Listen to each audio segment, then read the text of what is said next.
NFTs gain value in large part because of the community that was created around a particular group, like the Bored Apes or CryptoPunks or whatever. So that didn't quite make sense to me. But here you're saying there are specific Satoshis and coins out there that have value because of their historical significance. I buy into that because that's like every collectible market. That's a real collectible market. What does it mean now to then scribe, and why are some Satoshis worth more than others, and so on? This isn't your average business podcast, and he's not your average host. This is the James Altucher Show. A few weeks ago, I was talking to Tim Collins, who has been on this podcast before. He's talked about NFTs and crypto and so on this podcast before. I was talking to Tim Collins, and I never was really that into NFTs, but Tim got me super excited about the potential for, and I guess they'll describe the differences, but something called Inscriptions and Ordinals, which is like what NFTs are to Ethereum. Inscriptions and Ordinals seem to be an improved version, but on Bitcoin, but much more interesting. And I'm going to let Tim and Ben Honig from Sats Republic describe, but how you guys doing? Hey, James, it's good I got to be super back. excited, Tim, when we were talking. Oh, I know. We were driving around Austin in a car. And by the way, how good was that food? Oh my God, it was excellent. But I had so many questions about these inscriptions. I barely remember the food. I was gonna say on that whole car ride over, I don't think I got out half an answer before you were asking the next question. And you are correct. The ordinal movement on Bitcoin, or the discovery of Bitcoin is a big deal. And when you think about the comparison to NFTs and everything that NFTs lacked, which a lot of times just, we're talking about PNGs or JPEGs, and they're housed in the cloud as opposed to being actual data. Bitcoin, it's funny, we always say Bitcoin fixes this, but in that case, it's actually true, where this becomes something permanent and something that stays there. It's going to outlive us all. But like NFTs created a market of millions and tens of millions of dollars, and it's still, I don't want to say it's thriving, but it still exists. But this Inscriptions and Ordinals seems like a real thing that people could get. Like, NFTs just always had a bullshit flavor to me. yeah, And maybe it is, maybe it isn't. But this seems like really real. And maybe you could, maybe you guys could describe a little more what it is, and then how one can make one, and why one would make one, and so on. Well, let me do this. We'll start. I'm going to turn it over to Ben here and introduce Ben. Ben, I met through the Pizza Artifacts Ordinal collection, which it was actually the second thing I ever inscribed. And it was the first collection that was ever done on the exotic pizza sats. If you think back to, gosh, when was that, Ben? The first pizza May that was 22nd. purchased using 2010? Yep. So this is when 10,000 Bitcoins were used to buy one slice of pizza, or one pizza pie. The world's most expensive Who was that pizza. guy? Who was that guy who did it? Laszlo Hanyes was his name. I hope he ultimately made some money on Bitcoin. Me too. $700 million fade's a bad one. Yeah. I mean, do you think he kills himself? No, I think I've seen some interviews about him, and Yeah. he sits there and he's like, listen, if I didn't do it, Bitcoin wouldn't be what it is today. So if anything, Well, you're I don't welcome. know about that. you Yeah, know? taking a lot of credit. But he did demonstrate It was the first ever transaction. Real world All right. purchase. But so Ben, I met Ben through that, and that got me turned on to the whole idea of sats. Before it was, I have a very low. A sat is a Satoshi, which is 1/1,000,000th of a Bitcoin. What And you could one buy 100th million. So 1/100,000,000th of a Bitcoin. So the same way that there's 100 pennies in $1, there's 100 million Satoshis in one Bitcoin. And imagine asking for that change. So right.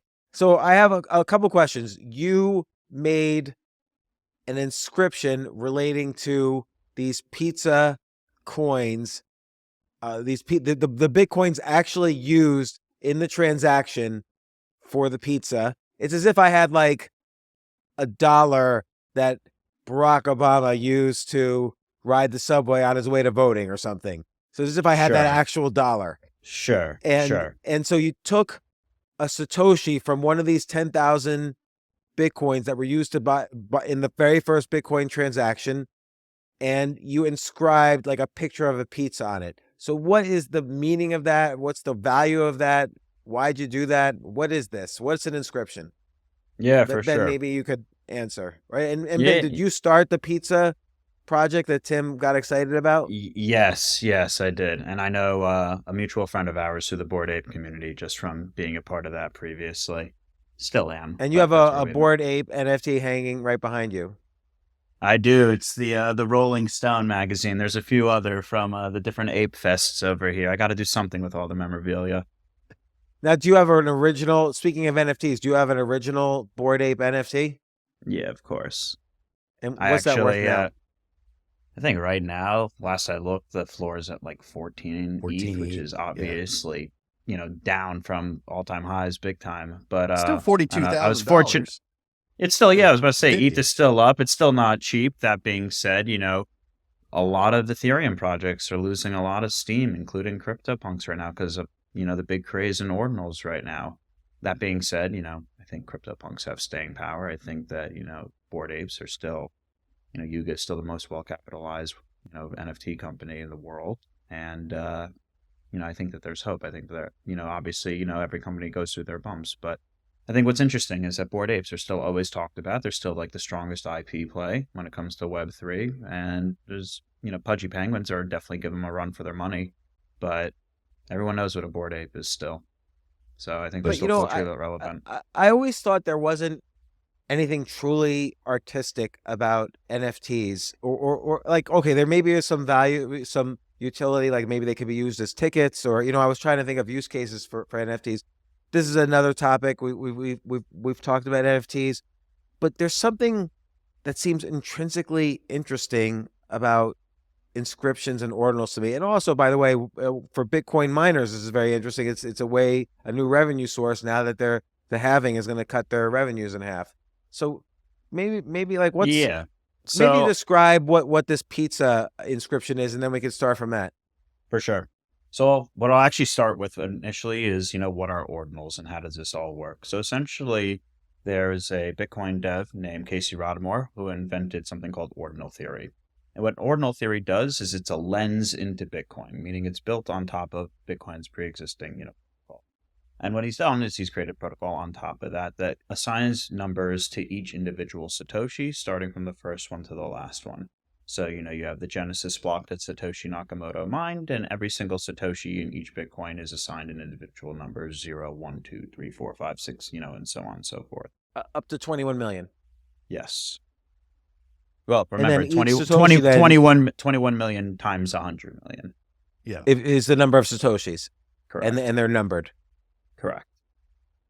And so these exotic pizza sats, for instance, are, as you do the numbering and you see when the transaction happened of those 10,000 Bitcoin for the 2 pies of pizza, you're able to say, oh, those are these specific sats because you can see when that transaction happened on chain. You can take a look at the block explorer, go to May 22nd, 2010, and you can very clearly see, a transaction for 10,000 Bitcoin. Okay, so step one is, and this is interesting to me, you have to look, like, let's say I'm hypothetically interested in some historical occasion on the Bitcoin blockchain, a transaction that occurred, like the very first transaction, 10,000 Bitcoins for 1 pizza pie. And first step is I have to find those 10,000 coins. Correct. And now obviously, with there being, 10,000 Bitcoin in that transaction, that's a lot of Satoshis. So pizza artifacts are different, but pizza sats are exotic. They're not rare. There's a ton of them and they're, pretty inexpensive to acquire because they're part of 10,000 Bitcoin, but they have a great story. But how would I even find those 10 Satoshis Sure. from those 10,000 Bitcoin? For sure. So when you send Bitcoin from one person to another, for instance, if you have 1 Bitcoin and you send me 1 Bitcoin, but maybe you have 10 Bitcoin in your wallet, I'm getting 1 Bitcoin from you, but the underlying Satoshis that make up that UTXO that you're sending are totally different. So what people do is they'll sat hunt. So for instance, I'll take 10 Bitcoin and send it to Coinbase, and then I'll withdraw it back. Now, while I might still be sending 10 Bitcoin to Coinbase and receiving 10 Bitcoin in return, the underlying Satoshis that I'm getting are different. So what I'm able to do is imagine you have 10 decks of cards and you're shuffling them all around and you're trying to find all the ace of spades. That's what's happening over here. You're sifting through different Bitcoin and extracting individual sats. And the way you do that is you're able to go and manipulate the different UTXOs and take out the individual Satoshis. So I know this is getting probably a little technical for listeners. So let's say first, I just want to find one of the 10,000 Bitcoins that were used in the pizza transaction. How would I go about finding that Bitcoin? Well, nowadays, you could go to the block explorer. You could, like mempool.space or explore, any block explorer. He doesn't want to give away all his secrets, though. Imagine. But you just, literally go scroll back, or if you're, writing some code, you can query the indexers and find that exact date and find the transactions that happened on that. And what if someone owns that Bitcoin right now? What if that's buried in some wallet somewhere? For sure. So there's really cool tools that you can go to, like satting.io, that allows you to copy and paste a wallet address, and it'll tell you the Satoshis in that wallet.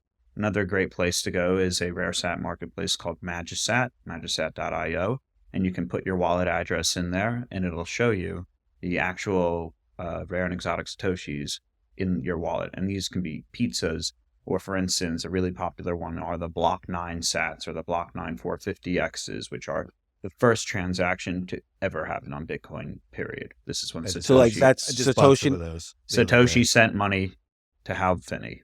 He sent 50 Bitcoin. So you could have a Block 50 9 times 100 million Satoshis exist from that very first transaction. For and sure. Tim, you just said you own some of those Satoshis. Yeah, I know Ben does as well, but I finally broke down and went and bought a bunch of the exotics. And basically, kind of like a diverse portfolio of exotics between palindromes and JPEGs and vintage. Where did you buy them? Did you find them in one of your wallets? Nope, Magisat. I went through Magisat. That is... What's the odds if I have 10 Bitcoin? What's the odds if I look at my wallet, there's one of those Satoshis?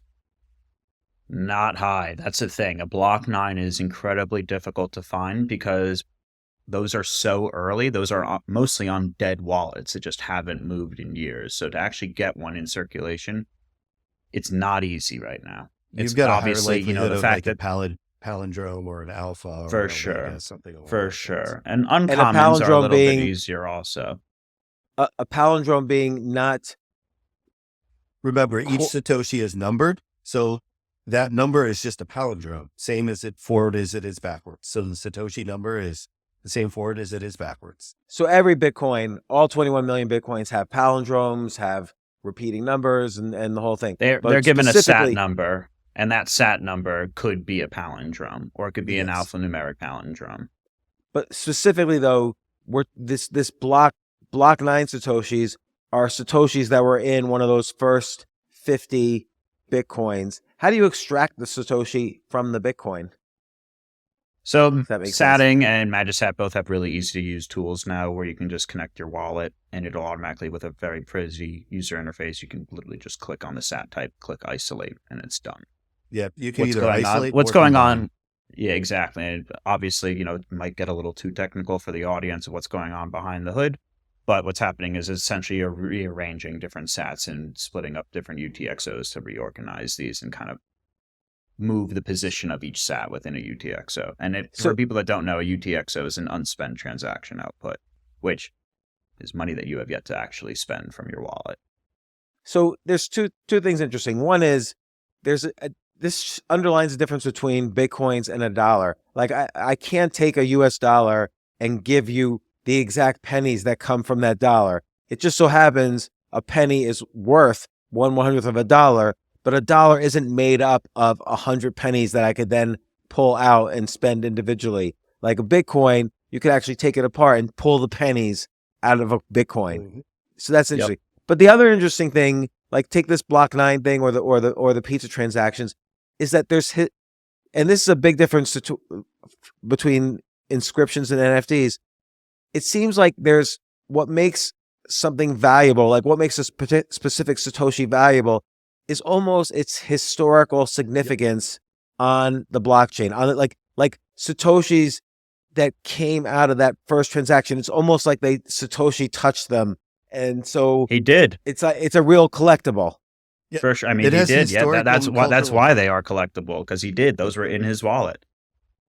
Yeah. So It's like got I can see, historical like the same way people collect baseball significance. cards, I could see how someone could want to collect, if someone loves the history of Bitcoin and everything about Bitcoin, there's value there. There's real, And like not there's a only real is market there for that. value there, but if you think about, the average Bitcoin holder, never really had anything to do with their Bitcoin, right? They had to just hold it. And there are obviously, a lot of people that definitely got those through not the most legal terms and really can't spend them without getting flagged. And now, all of a sudden, there's this whole market that is giving people that are traditionally, Bitcoin whales just holding Bitcoin an opportunity to actually put that Bitcoin to work.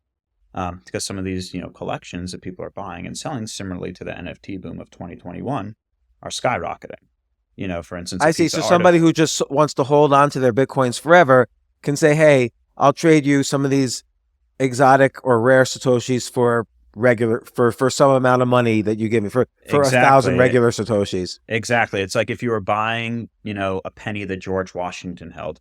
A penny is a penny. It's 1 cent. But because it was George Washington's, maybe you're paying $1 million for 1 penny. So it's interesting, right? Where you're paying X amount of sats for an individual Satoshi.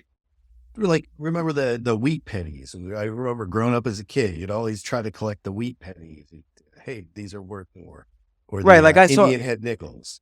So immediately I understand, as opposed to NFTs, I understand like NFTs gain value in large part because of the community that was created around a particular group, like the Bored Apes or CryptoPunks or whatever. But this is, so that didn't quite make sense to me. But here you're saying there are specific Satoshis and coins out there that have value because of their historical significance. I buy into that because that's like every collectible market. That's a real collectible market. Now, what does it mean now to then inscribe, and why are some Satoshis worth more than others, and so on? For sure. So when Casey created the protocol, he actually defined Satoshi rarity into the protocol itself. And these are based on different mining activities. So for instance, the most accessible type of rare sat is a uncommon sat, which is the first sat that is mined in every single block. And that happens about every 10 minutes. So what you're able to do is those are, when those first started being bought and sold, or rather traded, before there were P2P marketplaces, and it was all OTC and Discords, like spreadsheet days, which was very much a thing back in, January, February, up until, like March. People were paying upwards of $1,500 just for one uncommon sat, just because they were so hard to get at the time. Now they trade for around $200, but the prices are usually very volatile. And as you inscribe on them, the supply of them is deflationary. Because once you inscribe on a sat, you can't uninscribe it. So it kind of takes it out of circulation. But you could modify the inscription though, right? You can reinscribe a sat. You can't modify the pre-existing one. It's fully immutable. So like, for instance, what I could do is I could have an inscription, like a PFP that evolves, right? Like I could have, for instance, Pizza Ninjas is a really neat project where what they do is, they have hit this thing called the sat endpoint, which allows you to take your current pizza, inscribe new art on top of it, and then it can display the latest index of what's inscribed. So the most recent thing gets displayed to the public as opposed to like the first thing. So you can do. Okay, so backing up a second. So in this guy Casey's ordinal theory, he basically said certain Satoshis and Bitcoins are worth more than others. For instance, the first Satoshi that is mined in a particular block is more valuable than other Satoshis. Yeah, correct. The third one, correct. And I didn't know this, I guess, but Satoshis, when miners are validating a transaction, they mine it one Satoshi at a time. They're mining a block at a time. And a block, you're given a reward, for instance. Right now, you're given 6.25 Bitcoin as a reward for mining a block. And then after the halving, obviously, that's going to be 3.125. So that's another interesting point, actually, is that at this current halving, there is what's called an epic sat that's going to be mined, which is the first sat mined at each halving block. And currently there's only 3 in circulation right now. So they're incredibly rare because there's only been 3 halvings. Now there's a 4th. And not only is there a 4th, but Casey is launching a new protocol called Runes, which is essentially enabling for shitcoins or meme coins on Bitcoin. The whole idea is to make the world's grandest casino. And it gives people the opportunity to deploy their own tokens onto Bitcoin. So, and that's also I see, because they happening can they can take a block and they can say every Satoshi on this block is James coin. Well, it's a little bit more technical about what happens there. What he actually does is you store this data in what's called an op return. And then you actually store things in the transaction output, but that's getting way too technical.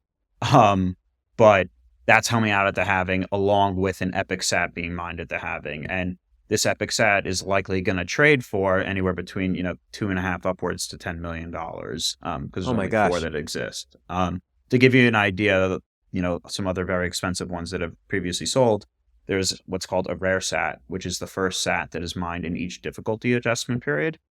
Sat Republic actually brought the first rare sat to auction at Sotheby's, where, the auction house actually recognized rare sats.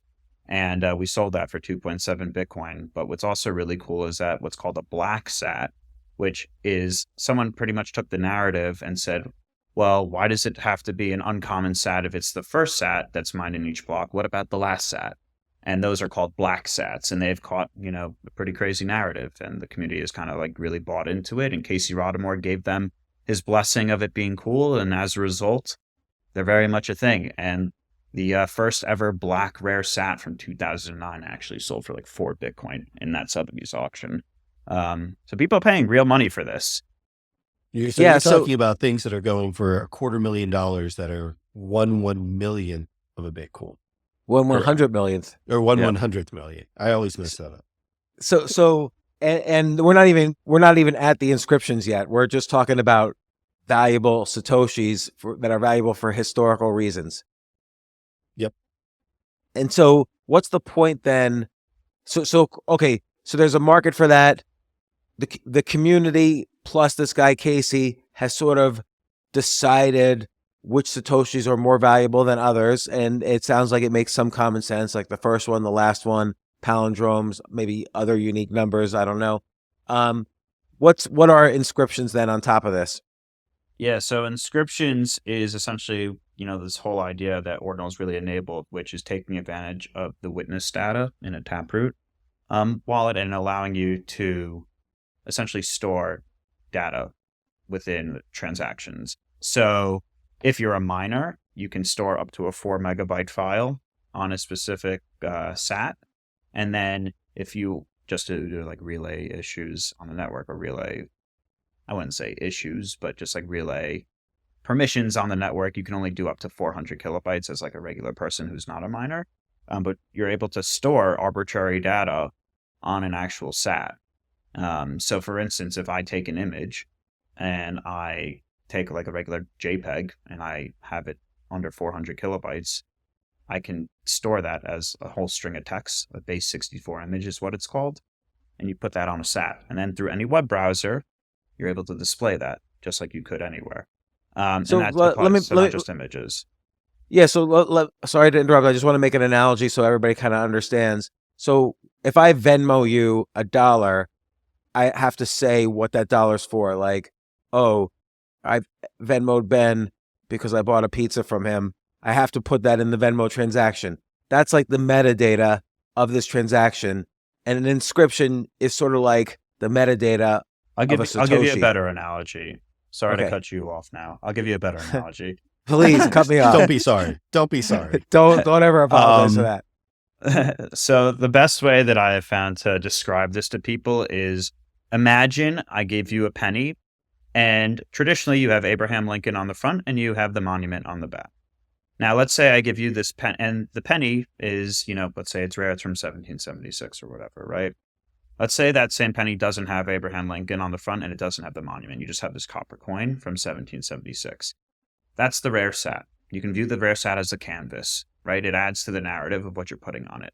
You then are taking a chisel and you're etching, Abraham Lincoln on the top of that penny, and you're putting the monument on the back. And that's what an inscription is.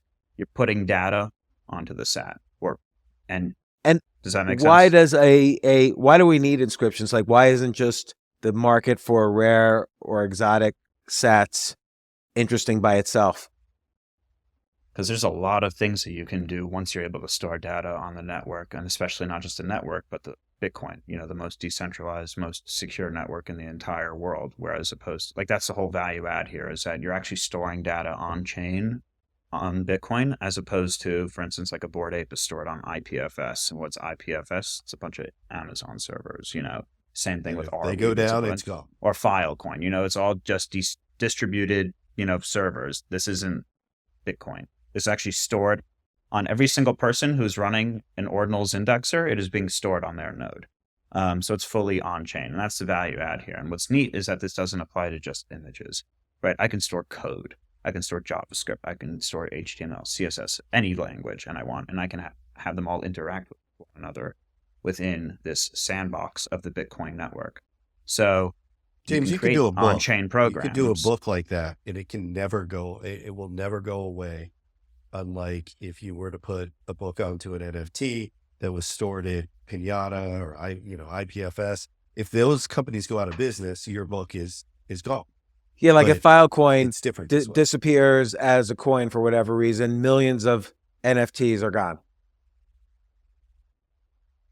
I mean, those are, I think, stored on IPFS also. Like they're stored somewhere, right? They're on some sort of like an Amazon server.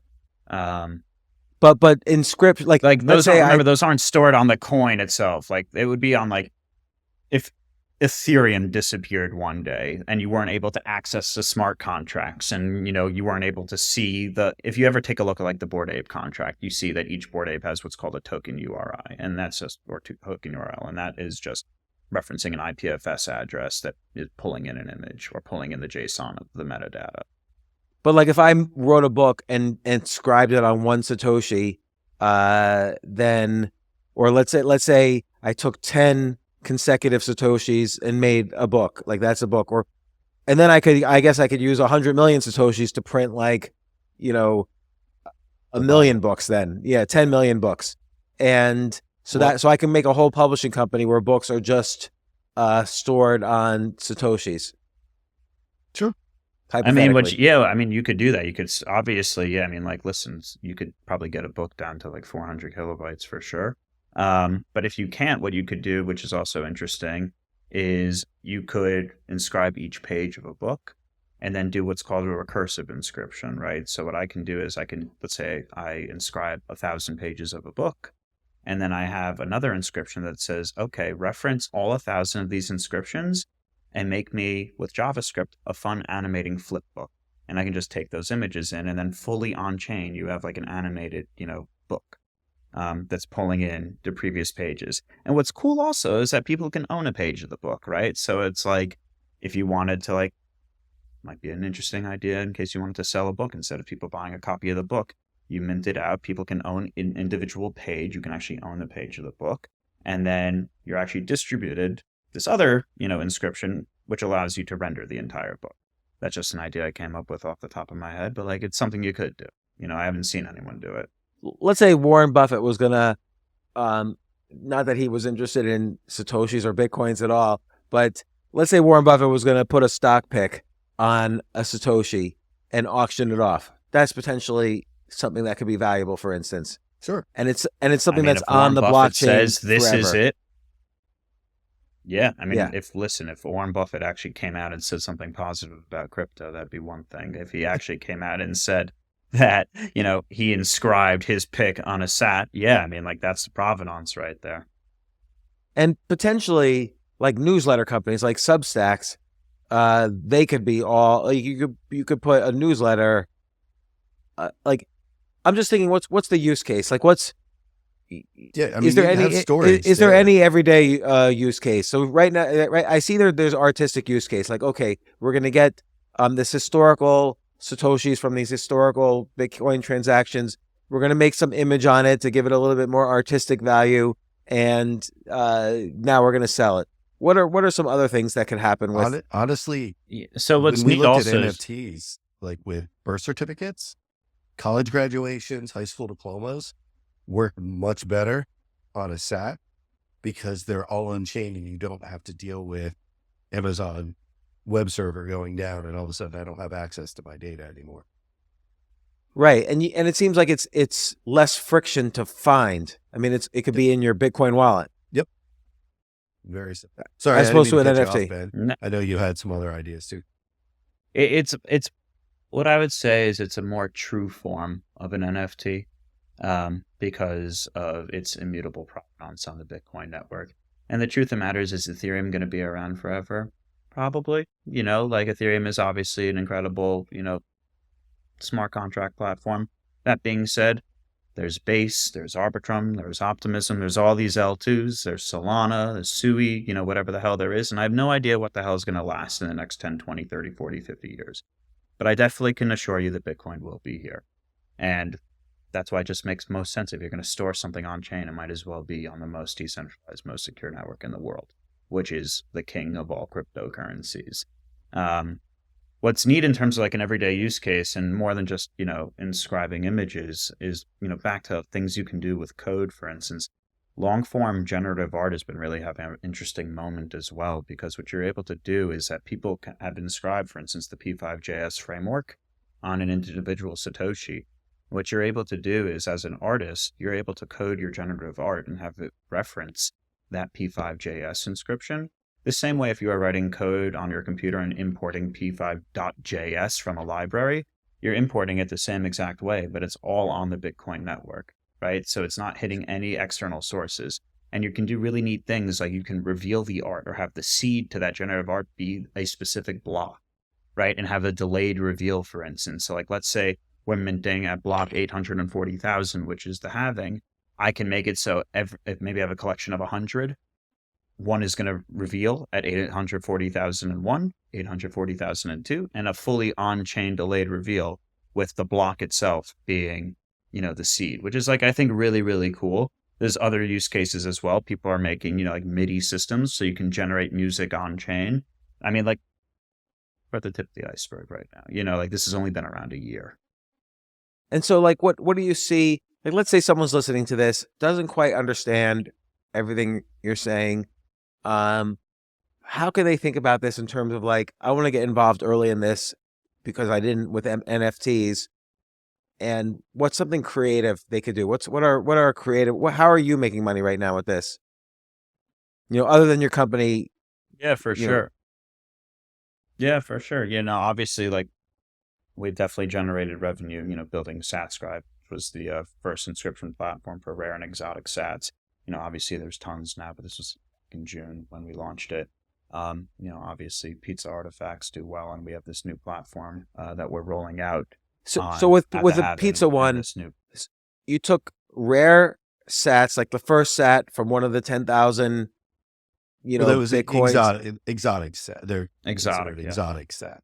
Okay, you took an exotic sats from the 10,000 Bitcoins. You inscribed something that made whoever sees this inscription aware that, hey, this is a Satoshi. This is an exotic sat from one of the Bitcoins from the very first that pizza transaction. And what are one of those Satoshis worth right now? What are they? 0.1. So So a Pizza Artifact, they've done very well. So when we launched those in June, June 2023. We launched those for 0.01 Bitcoin, and at the time Bitcoin was $25,000, so it's like $250. And now Bitcoin is $70,000, and they're trading actively for 0.135 Bitcoin, so around $10,000 US, 9,500. So they've gone up in value, and Bitcoin's gone up in value. And there's only 222. There's only 222 of them as well. Why 222? Why did you pick that number? Sorry.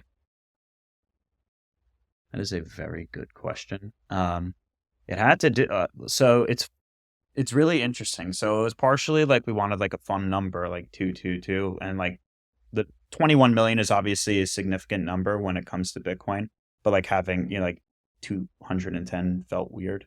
But the truth of the matter is a lot of it was like, how do we have a big enough community that also feels kind of tightly knit, that we can curate the specific holders that we'd like to be on for this journey with us, but at the same time, just so you understand, like it is not cheap to do these inscriptions on Bitcoin. So when we first launched this was like a massive risk where it was like, if we don't sell out right now, we just spent 0.35 Bitcoin inscribing this, which is a lot of money for, a founder to just put up and potentially lose. It's like $20,000 at the time. So, or a little bit, like 0.35, what was that, like 12,000, 15,000, whatever. Yeah. A substantial amount of money that to put, a substantial amount of money to put up to, maybe not mint out. Obviously we did mint out pretty quickly. It only took a couple of hours because, obviously launching out in tandem with SatScribe. But, there's a lot of risk. Like if you're doing a project and there's, 5,000 unique inscriptions on here. I mean, now with recursive inscriptions, there are different ways to try to bring that cost down, but you're spending a lot of money. For instance, Leonidas, who's a big Ordinals influencer, launched this thing called Runestone, which is it's the largest, fairest community airdrop within the Ordinals world. I think 113,000 people were airdropped these. And the way that it happened was that he took a snapshot of any wallet that had up to 3 inscriptions that weren't text files at a certain block height. And those were considered OGs within the space. And then he partnered up with a miner, he partnered up with Ordinalspot, and he partnered up with a bunch of different people in the community that donated up to 8 Bitcoin, I believe it was, to do all this, to inscribe 113,000 things costing 8, that's a lot of money, Mm-hmm. So it's like a big risk right now it's not a big risk as a founder, but the nice thing is because, now there's some platforms that allow you to do pay as you go kind of mints, but like for the most part, like if you want to be on like the Magic Eden Launchpad, you need to inscribe it yourself, which means that you as a founder need to put your own money where your mouth is, which kind of filters out the grifters and the people that aren't serious about, actually building out what they're building out. For me to like put up, me and my co-founders put up like $15,000 to like, maybe it turned into nothing. It's a big gamble, Well, how do you build a community to support that will kind of buy out your project? Word of mouth. That's a very good question. So a lot of it has been like just like years of me and my co-founder being in the space and just like, being like everyone else. Like we've been degenerates, in our non-Web3 lives, we're builders, like I'm a software engineer for 15 years. My co-founder was a former software engineer, also built like early DeFi analytics software. And, both of us were kind of just sitting here and like, you become friends with a lot of people in the communities that you're trading with all the time. I'm in a ton of different group chats. We're all on Twitter spaces all the time. It's hilarious. It's like this whole community of people that like I literally speak to more than I speak to my everyday IRL friends, but I speak to them all day, every day on Twitter, and it's like, you almost feel like these people.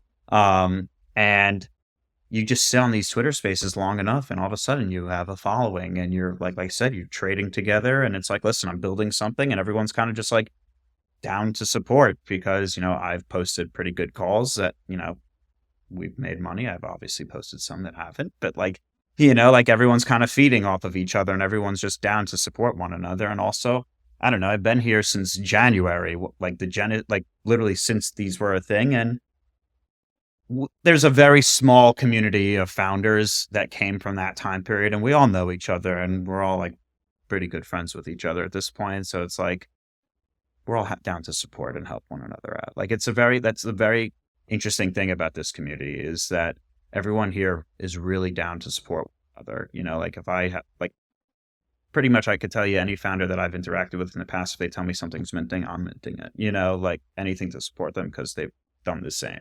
And because I've seen them here for a full year grinding. And so there are some, again, there's tons of Satoshis, or not tons, but there are these exotic Satoshis that have, let's call it, some intrinsic value regardless of who's selling it. Then there's inscriptions on rare Satoshis or exotic Satoshis of various Bitcoins. And it's the art plus the historical transaction aspect that give it extra value. And the community. Yeah, the community around the founder of it. And then what do you think is the next generation of that? Like, again, how's the everyday person going to get involved? How is this going to break out of the close-knit community? great question also. And this is one that I think We a lot lost of you. people are But spending then- a lot of time solving. It's something that I think about often. Um, I think that the way that you do it is you need to have products that are seamless to use for, this is the test that I use. If my mother can use it, I know it's good for the public to use it. You know, my mom is like 64 years old.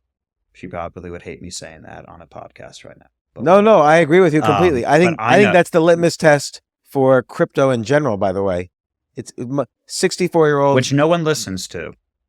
right?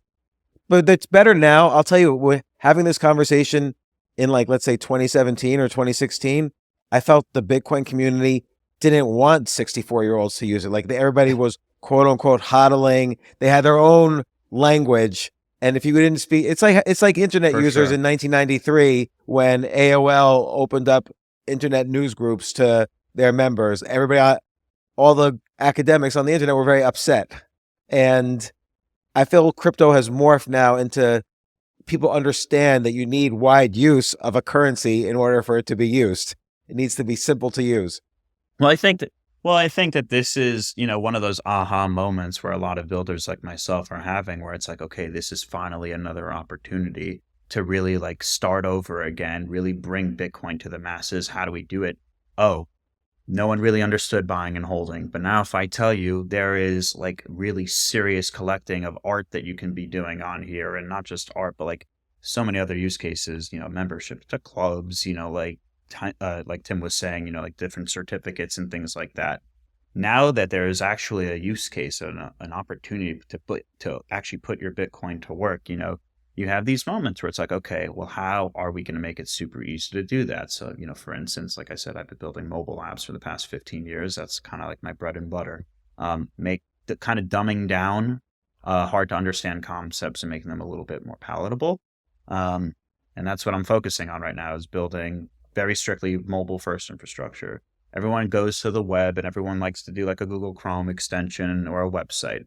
The truth of the matter is everyone's on their phone. And even most 64-year-olds know how to use an iPhone these days, because you can't even park your damn car without scanning a QR code from an iPhone app. You know, apps are everywhere. So you might as well have a very easy to use app that allows you to very quickly, for instance, trade your runes, collect your rare sats, see what your portfolio is worth, the same exact way that you could download Fidelity and do it there. So that's what my focus is on right now, is how do I make it super easy for the everyday collector to get involved. And the big argument against NFTs was just that, hey, this is just a JPEG. How come I can't just cut and paste this into a file and print it up and put it on my wall? But this solves that problem, because these are Satoshis that are verifiably part of some important historical thing, like the first Satoshi mined after the halving or whatever. Listen, the truth of the matter is you could still right-click save an image, right? You could still right-click and save the image. Yeah. But like at the end of the day, you know, like you right-click saving an image and not having the wallet or not owning the private key to that wallet, you don't own it. It's the same kind of idea as NFTs. So I don't think it's much different in that regard, where like right-click saving is still a thing. But I think that like if you take a look at where the world's going right now, you see like the Quest 3, you have the Vision Pro, you see a full world where we're going to be living in this like AR, VR kind of mixed reality.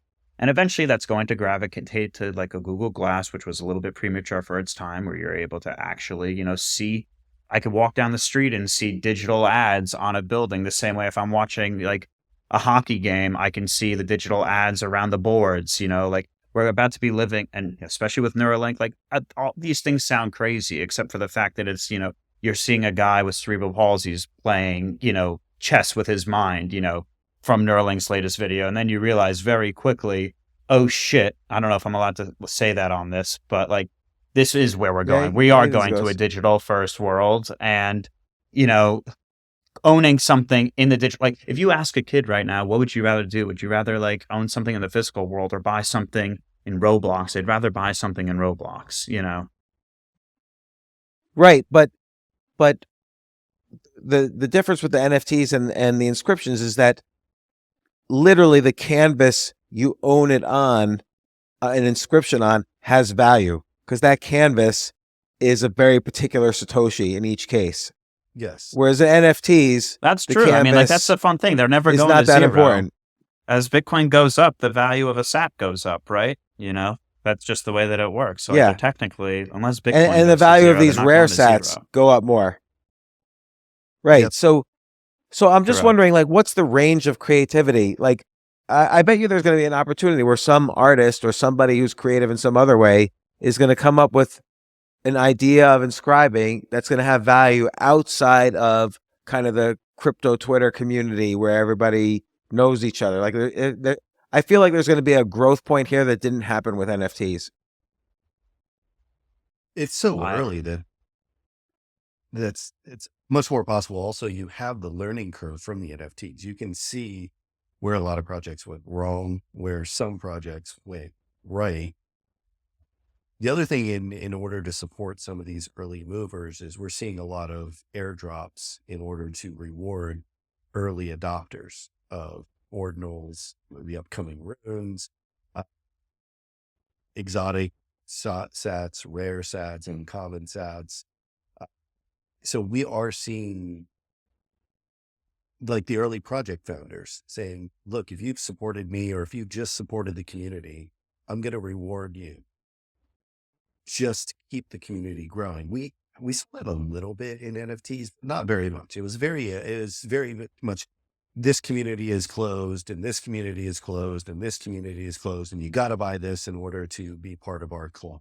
With ordinals, we haven't seen that, especially with runes coming up. We haven't seen that. It's if you're a here, you know, we're going to reward you. Runestone, which, you know, there were guys in some of my communities that got dropped runestone, and we weren't super active in ordinals, but we did inscribe some ordinals very, very early, sub 445,000 inscriptions. Now we're at like 70 million. So it was very early. Those guys got an airdrop. That airdrop was worth like $7,000 or 8,000. What is it? They're trading for like 6,500 0.09 roughly. Bitcoin right now. Per Satoshi? This runestone, And that was just for doing 3 inscriptions. And I think they spent $90 to do 3 inscriptions.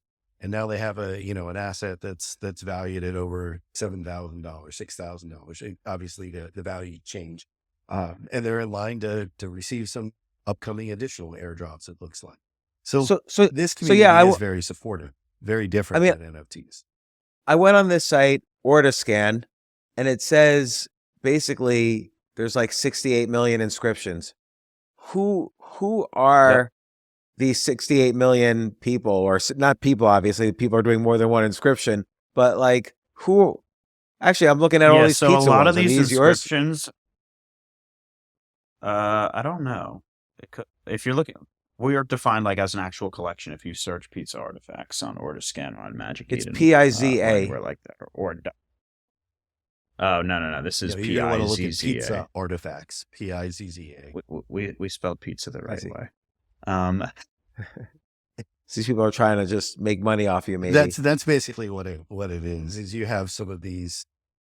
Provenance is a big deal in Bitcoin lore and Bitcoin history. And so like what drew me to pizza artifacts is it was the first organized project that minted on pizza sats. And so now, I own one of the pieces that is a Genesis collection on pizza sats. Any other ones coming on pizza sats are going to be second, third, and on down the line. And we know from everything that goes on in collectibles and in history, being first matters, and being first has a value. So, to give you an idea, like the first jumped into Ordinals collection period, which is sub 1,000 inscriptions. Again, we're at 70 million now. Sub 1,000. They have a floor of like 2.5 Bitcoin. It's this thing called Bitcoin shrooms. And you're saying, sorry. No, go ahead. I was saying that you're seeing things that were like literally the first 1,000 inscriptions on Bitcoin, like when Ordinals first came out. And that first collection, those are trading for minimum 2.5 Bitcoin right now, and actively going for like 2.5 to like 5 Bitcoin. And so, like, who is buying and selling? Is it just crypto people, or has it again, you mentioned Sotheby's has been auctioning off some of these rare sats. Like, how does the growth look to you? I think that we are in such a bubble right now where everyone is so bullish within this little Bitcoin bubble, and it hasn't even had the opportunity to like explode into like what it's going to be. Like, we are very much in an echo chamber where everyone is like all bullish all together right now, but it is such a small knit community right now. Like, compared to what we saw with NFTs, compared to like the entire world of people that were Bitcoin maxis and, you know, never gave Ethereum or any other network the time of day. You know, you're seeing like the most OG builders, you know, build on Bitcoin, like on Ordinals right now. Like, the Taproot Wizards is a very notable project where you have Udi Wertheimer and you have people like Jameson Lopp, you know, like Hal Finney, who, you know, literally received those first 50 Bitcoin from Satoshi Nakamoto. Doesn't follow many people. Jameson is one of them. Like, this is like some of the most OG people in the space are finally super excited to be building on Bitcoin again. So if someone wanted to view like Satoshis and maybe buy some, where can they look? Like, listeners are probably just still curious, like, what's going on here? Where can they look to see some Satoshis, learn some more about it, maybe buy some? And when you buy some, again, it's you just put it in your Bitcoin wallet with your Bitcoins.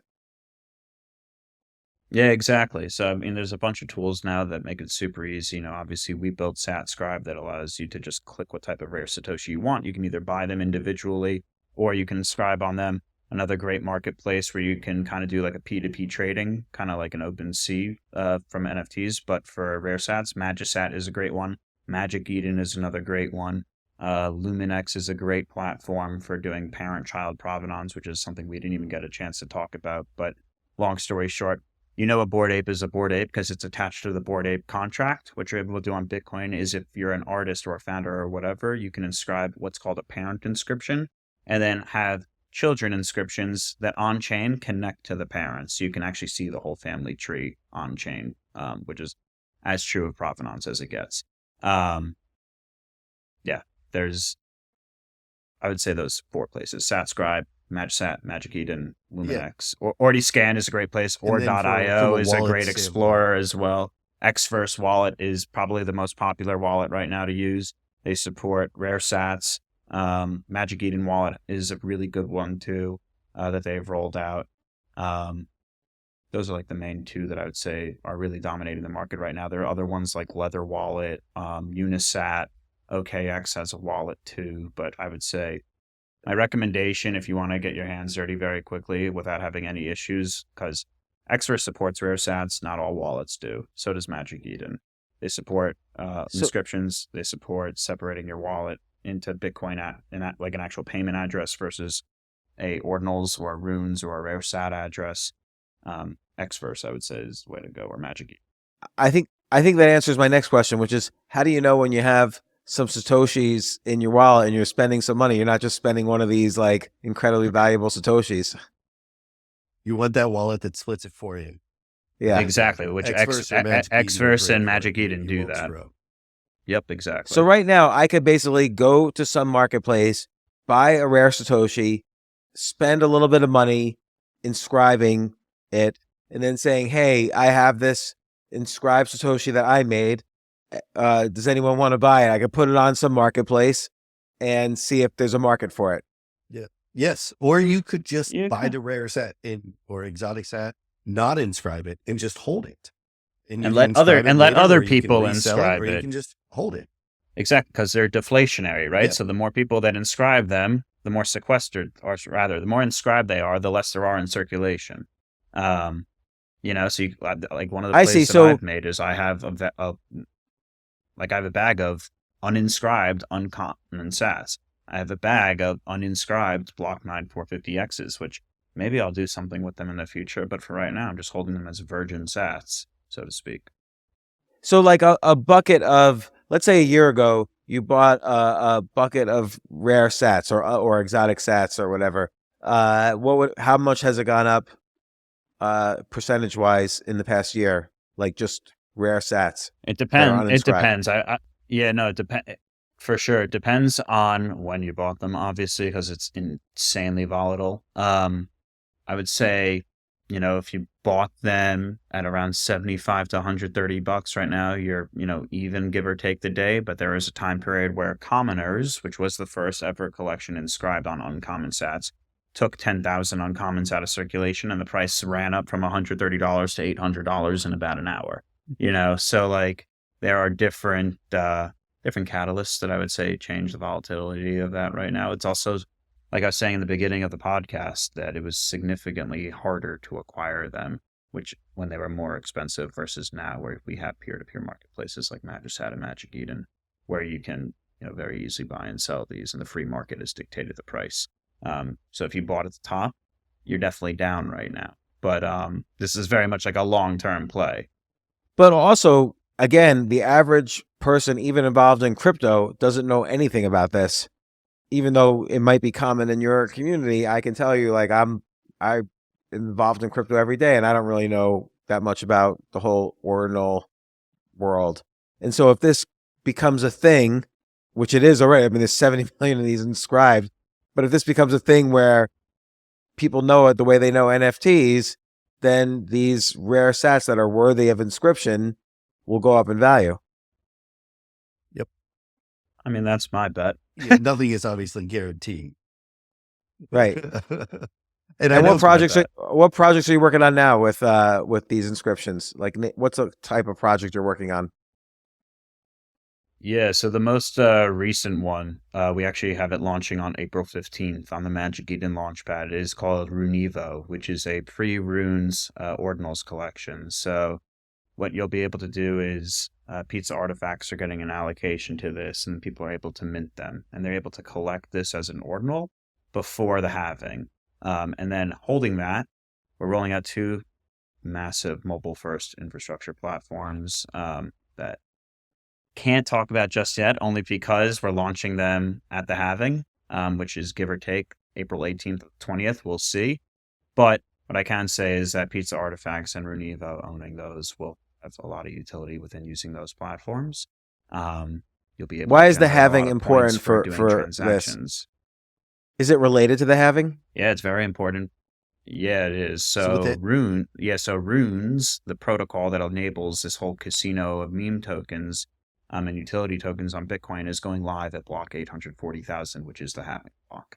And Casey Rodarmore inscribed or pre-mined the first ever runes, which is going to be called uncommon.goods. And it'll be interesting to see, who ends up getting the first halving block, because that'll dictate, like the first 1,000 names they are, aside from, uncommon goods. But everything happens at the halving. The Epic Sat gets mined at the halving. Runes goes live at the halving. So that's kind of like why the date is the date. And is it just some lucky miner who's going to end up with the Epic Sat at the halving? It is a lucky miner for sure, and there is definitely a lot of people that are competing to become said lucky miner right now, and there are a lot of people bribing miners right now to be included in that block and actually get the first 1,000 runes. And I can tell you, I'm talking like bribes of 20 Bitcoin, like real bribes. Wow. But even with that bribe, there's still only like a 15% chance that you get it, which isn't bad. There's a chance. Obviously, the odds aren't in your favor, but they're not bad. 15%. But that's very much what's happening right now. Well, it seems like there's an expected value there, though, much higher than 15 Bitcoin if you're talking about millions of dollars for an Epic Sat. So, Ben, thank you so much. Knock yourself out. Good luck on your projects. I'm going to maybe buy some. I don't know. Thanks for answering my questions. I know I asked a ton of dumb questions, so I appreciate you answering. No dumb questions. Happy to educate. Excellent. Thanks so much, Ben. Good luck.